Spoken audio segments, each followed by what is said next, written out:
year has passed since I became president. It seems like it was only yesterday.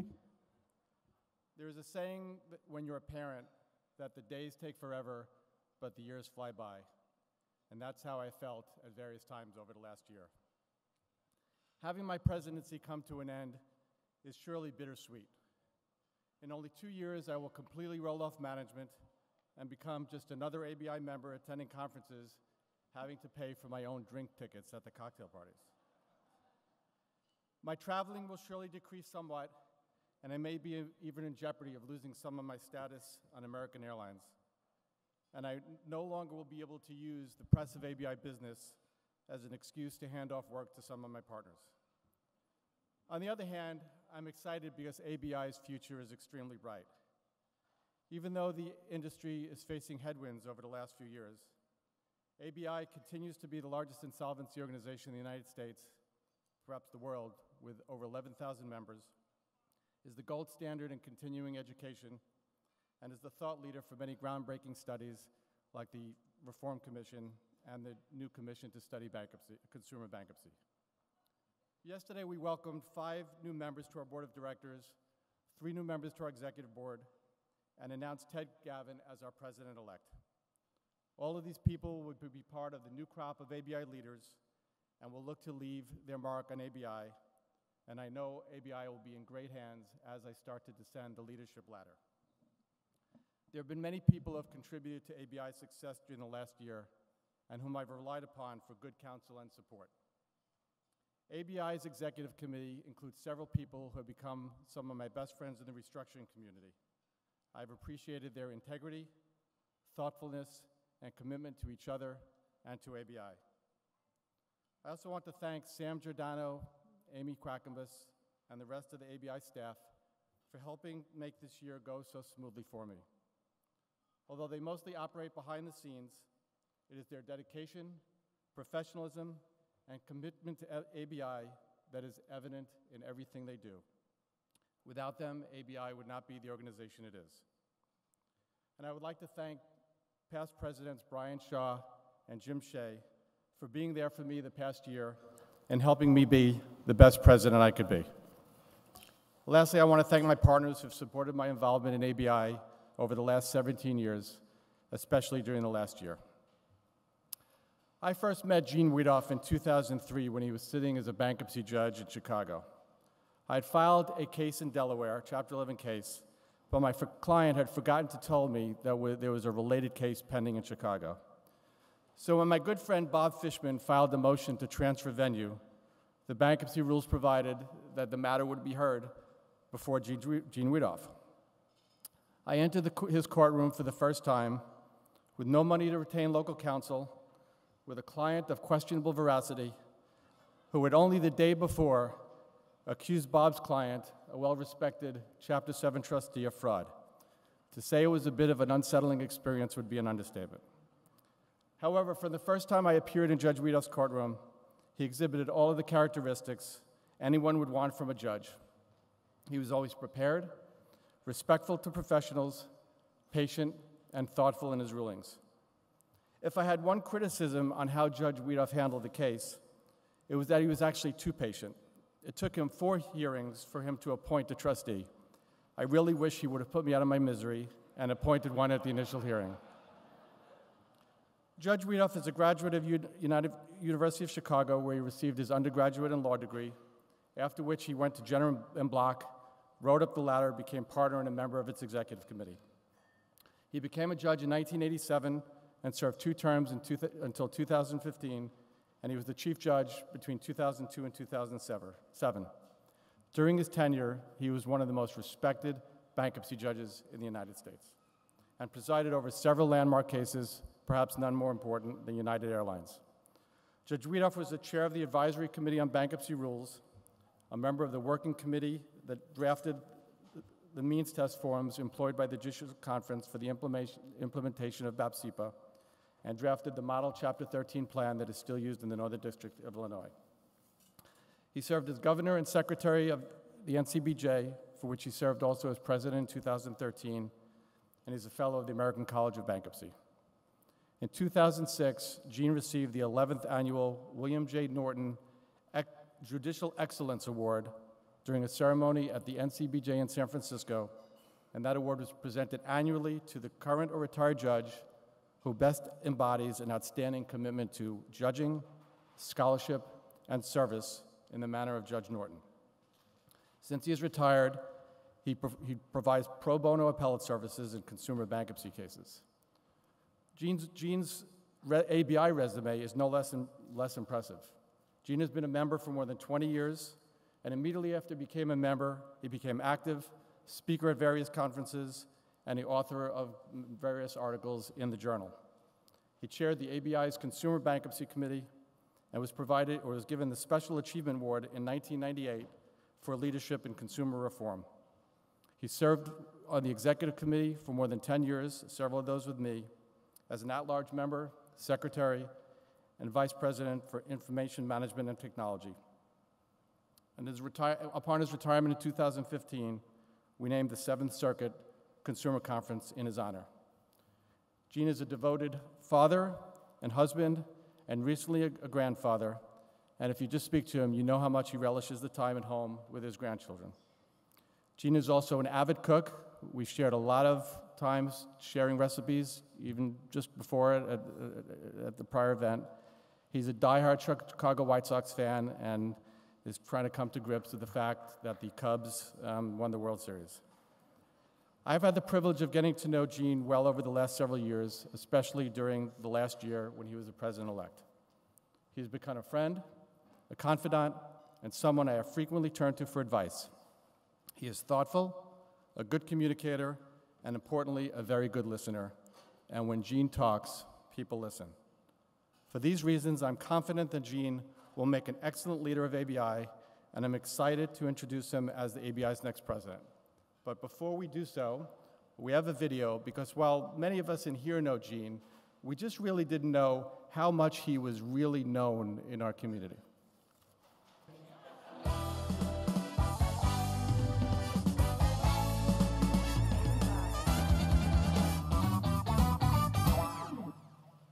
Hi, John Carter on the busy streets of Washington, D.C. We're going to have a new president in ABI, Gene Weedoff. And we thought we'd ask a few folks what they thought about that. Yes, I'm here with you, and I got a couple of questions for you. Who do you think is going to make the next great president at ABI? This guy? Or maybe this guy? Who do you think would be better? I think this guy. You think this guy here? Yeah? Yep. Okay. Well, you know him? yeah. I don't know him, but it looks like it. That guy's president from. That guy's president from Russia, I think. So I don't think he'd be president now. The way things are going, probably not. But we've seen it all. So what do you think about this movement behind Judge Weedoff as our next leader? I have no idea who that is. Judge Eugene Weedoff. Weedoff? Yeah. Yeah.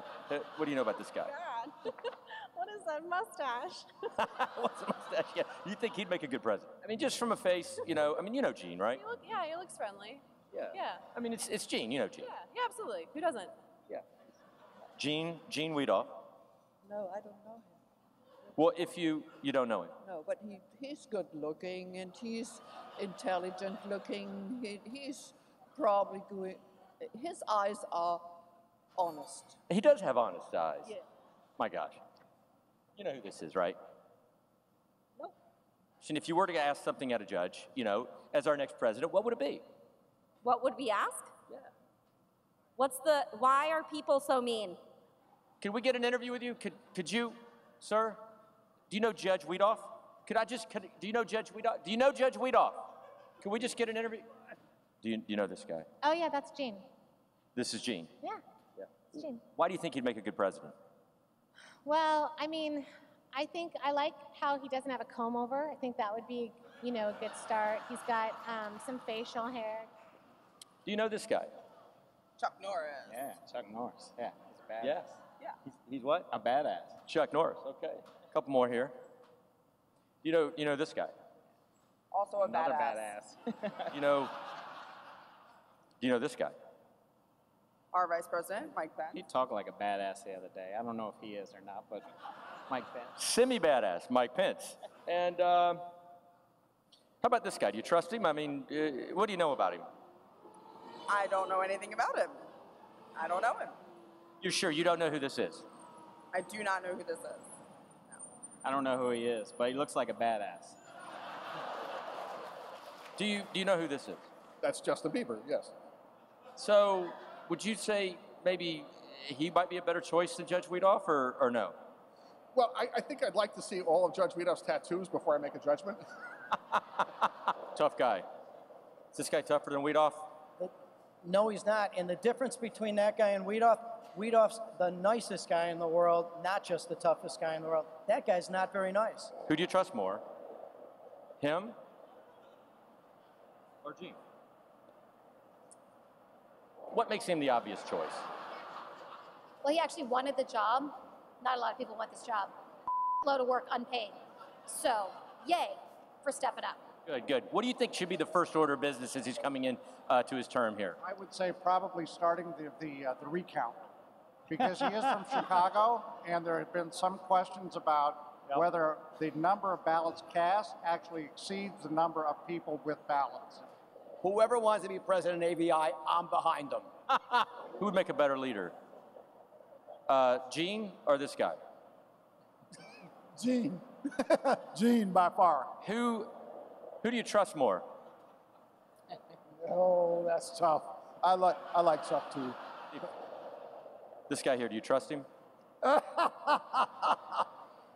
He is mostly trustworthy. And I know him to be, he inspires me, and I know him to be a Renaissance man, a musician, a good soul, a wise person, and we can all learn from all those parts of Gene. Anything for Gene as a send-off, anything you'd like to say?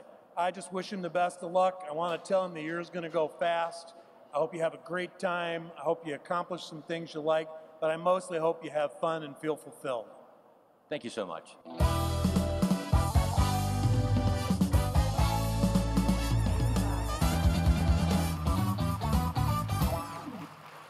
So I guess Gene has been our best kept secret, but now he's about to have a higher profile, and I would like to introduce him. But before we do so, I'd like everyone to raise their glasses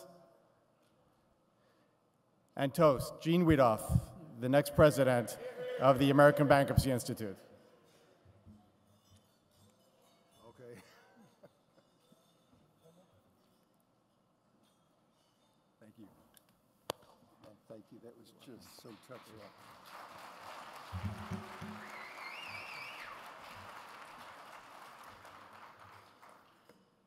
Well, of course, I have to thank Jeff. That was quite an introduction, and I have to thank whoever creatively put together that video.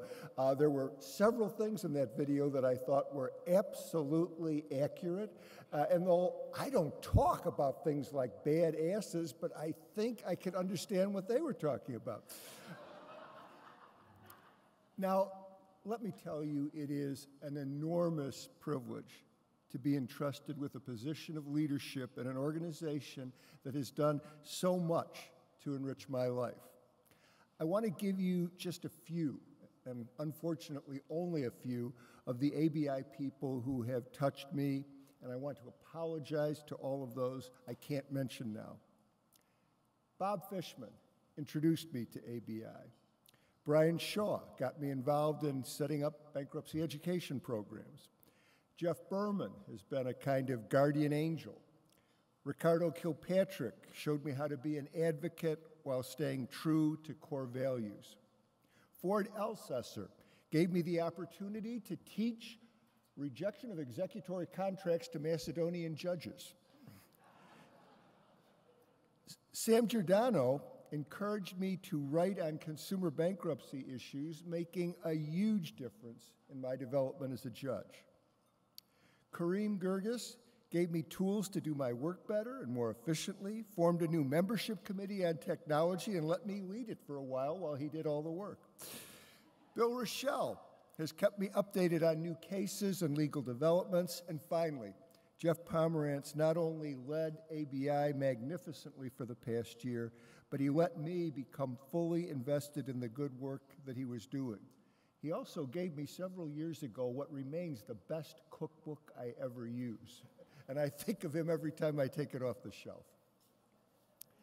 2 years ago, Jim Shea, another mentor, stood here, well, not necessarily exactly here, but kind of in this spot, and said that John Penn had told him something very important, that Jim would soon be the only person standing before all the guests in the room and standing between them and a very nice performance and closing reception. So the message was to be brief. And with all the good things that have been done to me, and with encouragement not to talk too long, my question is, what on earth can I really talk about? I remembered what I was told when I was a young child. Whenever you're speaking in public, always avoid talking about sex, religion, and politics. But that was when I was young, and a lot of changes have taken place in our culture. So I've decided I am going to talk about those three things. Let me first talk about sex. Now, I don't want to get into any personal details, but I will admit that I am very happily married. My wife, Peggy, who's with me this evening, and who, by the way, I showed these remarks to, so this is pre-approved. She's the person who's closest to me in all the world, and I cannot thank her enough for everything that she's brought to my life, including her support for my work as a judge and a lawyer and a member of the ABI.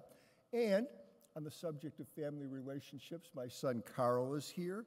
He's a bankruptcy lawyer, and he and his firm, Jenner & Block, have been of enormous help to me in representing a woman who has a very bad student debt problem and bankruptcy in the state of Alabama.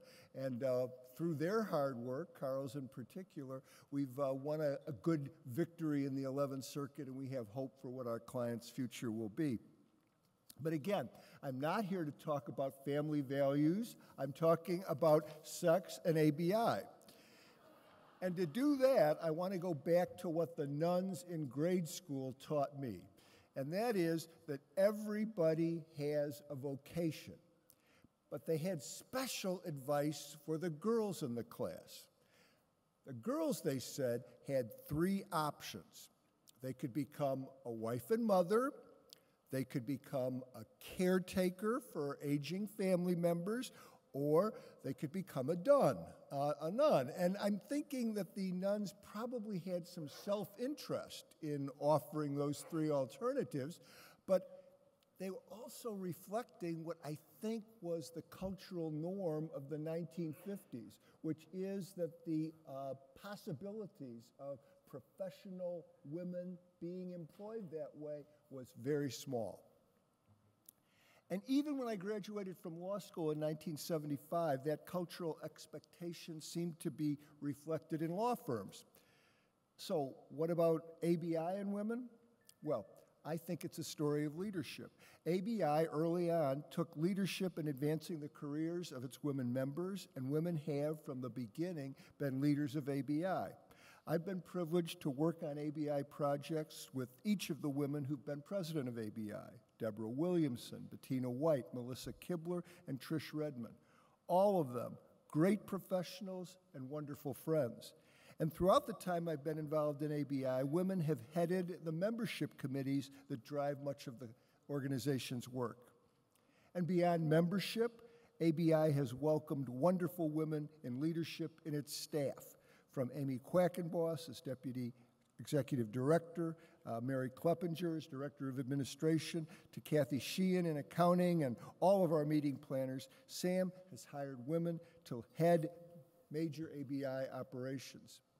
But what strikes me as most important here is not that ABI has given women opportunities to advance, but that the women have so much enriched and become drivers of its success. Now, I can say the same thing about ABI's inclusiveness in age, race, national origin, and ABI's openness to young people is reflected in this new 40 Under 40 program to recognize young people who have great leadership potential.